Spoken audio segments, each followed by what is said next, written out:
So I wanted to talk Kevin Love's fit potentially with the Heat. It's not even official yet. There was just Shams tweeted about basically they're the leaders in the clubhouse for Kevin Love in general. So it's not even official, but I just wanted to go through some of the reasons why I think it makes a lot of sense for Miami, other than the fact that change is necessary anyway.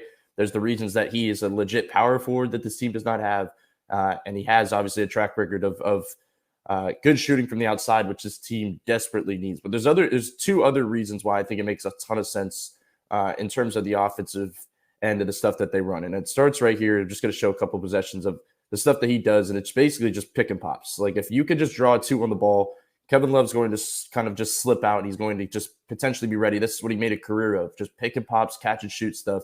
As you see right here, if you can get two on the ball in that way, this kind of action reminds me of something that Tyler and him could run, just because of the stuff that if Tyler comes off a screen like this, they're going to guard him just like this. Like they're just basically going to fly two. If Tyler can make that pocket pass, it's an open three eventually. And the funny thing is the Heat haven't had this option. If they're setting a screen, let's say for Tyler in this instance, the pocket pass has to be in that mid-range area because it's going to the basket. They don't have actual pick and pop threats. They haven't had one in some time. So it makes things much easier on some of their guard play if they can just have this option. It opens up the floor.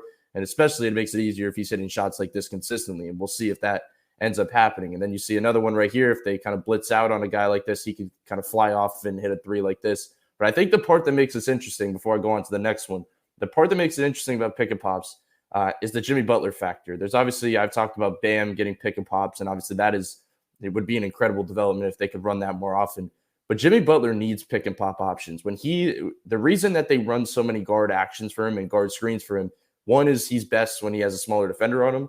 The other reason is that that guard after they screen is popping out to the three, which means there's an open lane. If it's not a guard screening, he is kind of being jumbled up in the paint. If you need Jimmy Butler to be in space, get him a big that can also pop out to the three. And that's why I think he liked Kelly Olynyk so much back when he played in Miami, and that's why he was so effective in that area, just the fact that they can run stuff like this. So I think that would be an interesting dynamic. The second part of this, other than, like I said, there's the obvious factors of what he can provide. There's the outlet passing. There's the rebounding if he can rebound at a similar level. There's the shooting. But there's also a level of thinking back to last year's roster. What is so different about last year's roster compared to this year's roster?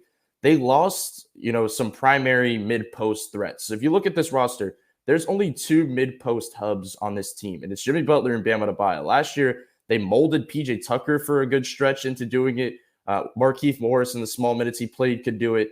Like they did it with Kyle Lowry for a little bit. They were using him as a mid-post hub.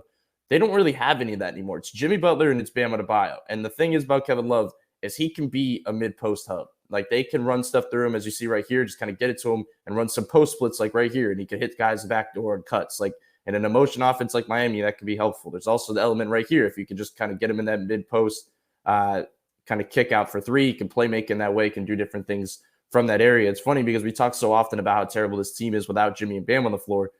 Other than the fact of a talent perspective, it's also because they don't have this. They don't have a guy that can just get them set up into the offense they want. If you don't have this, you're relying super heavily on guard play, just guard creation. And at this stage, that's not something you can rely on. Like that is not Miami Heat basketball, especially with this roster. And then there's obviously the factor of if he can just kind of get into a smaller defender, he can kind of get into that post hook that he likes. So there's certain elements of this.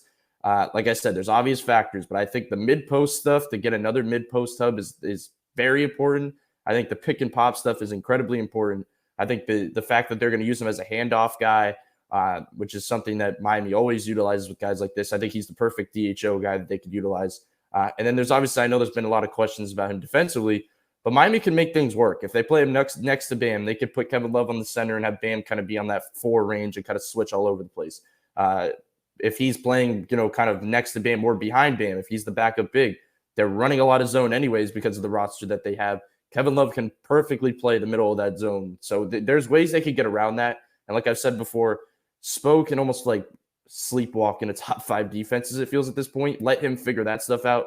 Just get the shooting necessary. So we'll see if they can finalize this pretty soon. But I think in terms of the fit, it makes a whole lot of sense for both parties.